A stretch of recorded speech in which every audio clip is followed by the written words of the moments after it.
Mr. Conway, what was the Fairmount area like when you first arrived after your time in the Korean War? When I returned, or when I came here from Korea, I decided to make Lockport Township my resident. I was a little reluctant to want to accept the area to live here, but I wasn't pleased with the surrounding looks in the surrounding area because we didn't have no sewer and water, the streets, gravel roads, tar, chips, no street lights. We have two neighborhood pumps, hand pumps, in which we had to get our water to drink and cook. Let's see, it wasn't an exciting place to live, but I had relatives here, so I decided to make this my home anyway, even though it wasn't what I was looking for. But I could see the need for some improvement. I think when I first came to Illinois, I lived in Joliet, and I left there and went in military. So when I returned, I want to do something differently. So I landed in Lockport Township. So that's where I am today, in Lockport Township, the place, area that I respect and greatly admire. Nice place to live. And when you saw the conditions here, weren't that great, what did you do to help make it better? I had to live with circumstances for a while until I gained some leverage to try to get some things done. Later on, I did seek to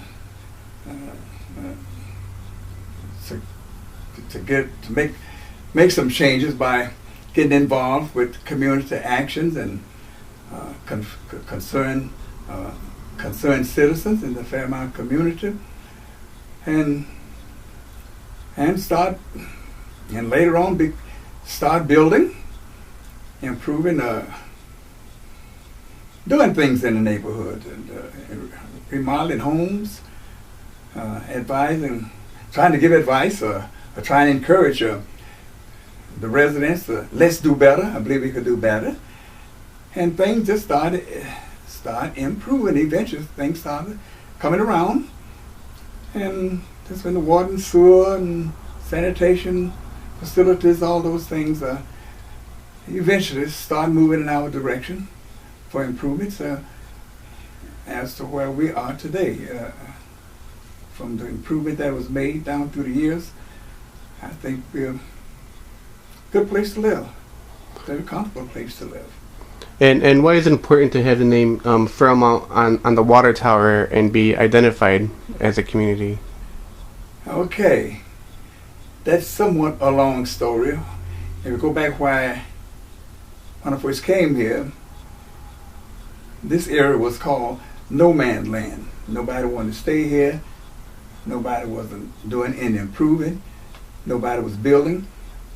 If everybody built anything, it was inadequate because there were no ordinance. You could do anything you want to. You could put 5 different color sidings, put 4 or 5 different color a roof, put on a room on this side of the house in one color, put on and shingles on that side. You could do most anything you wanted. Put up a fence, half fence, regular fence, whatever you could. You were most pretty much on your own, and nobody just. And they looked at this area as an extremely bright area, and we at that time wasn't into crime. Didn't worry about crime. With no street lights, you could walk in where you wanna. and there were everybody pretty much on their own. We didn't have. You did what you wanted to do with your property. If you cut your grass, okay. If you didn't, it just grew long. It just you just had a pasture. We didn't have no ducks or cows or goats or nothing to eat the grass. So it just was long. You didn't have a mower. It just stayed until the snow or until the winter came and killed it. A lot of stuff of that nature. Sort of, we just didn't have anything going for us at the time. And since things have changed around, I like to be identified as like other areas identified, because I've traveled many areas and gone different places. And when you enter into that particular area, or city, that name, that city is identified with the name on the water tower.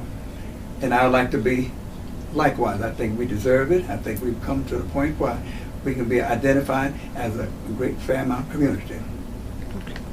And just one more question. Can you talk briefly about the businesses you have here and how they're doing now? And businesses, back when I got involved in establishing businesses, not for myself. I had my own business, my barbershop, beauty salon.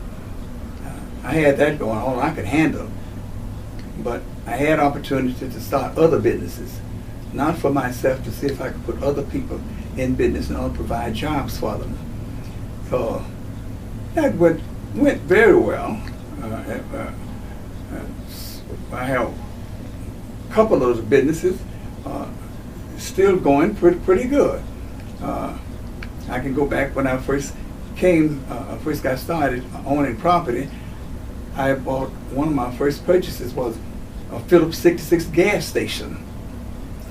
And that went well. I sold gas about 3 or 4 years, and I found out the profit was so minute till I stopped selling gas and turned it into a garage and a tire repair shop. So, believe it or not, the tire repair shop is still in existence, but the gasoline gone. I don't know where it went. A long time ago, it left because. And then one other business I had, that was I had put in another beauty salon. I had a restaurant for quite a few years, clothing boutique. I didn't run too much myself. I just get the business and establish it and rent it out to people who I thought who need a job and could handle a business.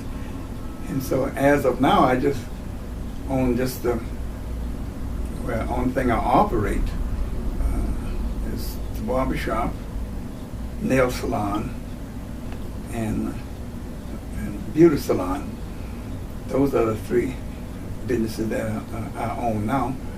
And one day I was trying to count up the employees down through the years. I got around 221 employees that came under my jurisdiction since I've been located in this area. Either through the business I established or through the businesses I employ them at the barbershop, beauty salon, nail, restaurant, what else I had? Ice cream stand. There were once upon a time, this time of year, people lined up in front of my place, my ice cream stand, for ice cream. They didn't have to go to Lockport, they had to go to Joliet. The fact of the matter, I guess what I'm saying, I try to provide services for the area that we live. They didn't have to go all the way to Joliet to get gas at that particular time. They had to go to Lockport to get some ice cream, ribs, haircut, the nails, get a tie fix. I had a gimmick with my tie shop. I ran that for a long time. That we love to fix flats, and that really got over because nobody loved to fix flats. But with that gimmick, I was able to really get over with that. I love to fix flats, and as a result, I took over.